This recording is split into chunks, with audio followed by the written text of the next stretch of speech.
যাদের মুখে কোনো রুচি নেই, কিছুতেই কোনো খাবার স্বাদ লাগতেছে না, কোনো কিছু খেতে পারতেছেন না, তাদের জন্য আজকে এই রেসিপি আমার।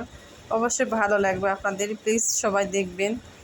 শুকনো মরিচ সুন্দরভাবে এভাবে ভেজে নিয়ে লবণ, কাঁচামরিচ কুচি এবং রসুন কুচি এভাবে নিয়ে সুন্দর করে মেখে ডলে ডলে মেখে এটা একটা চাটনি বানাতে হবে।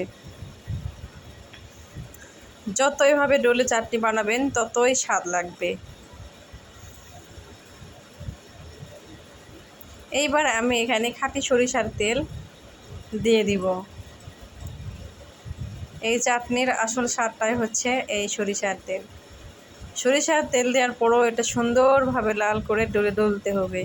যতক্ষণ ধরে এভাবে ডলবেন তত স্বাদ বেশি হবে। তারপর রাতে বেঁচে যাওয়া ভাতগুলো সুন্দর মতো এই চাটনি দিয়ে এভাবে মাখতে হবে।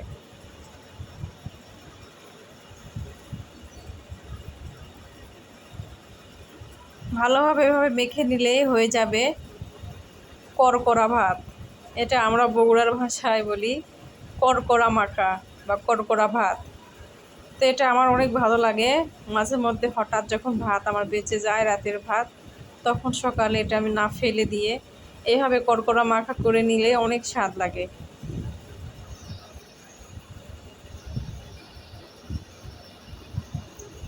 যারা খেয়েছেন তারা তো খেয়েছেনই, অবশ্যই এটা স্বাদ জানবেন। আর যারা কখনো খান নাই অবশ্যই একবার হলেও ট্রাই করে এই ভাতটা খেয়ে দেখবেন। করকরা ভাত মাখা আমার কাছে অনেক ভালো লাগে। আপনাদের কাছে যদি ভালো লাগে অবশ্যই লাইক করবেন, কমেন্ট করবেন, আমার ভিডিওটা শেয়ার করবেন। সবাই ভালো থাকবেন। আসসালামু আলাইকুম।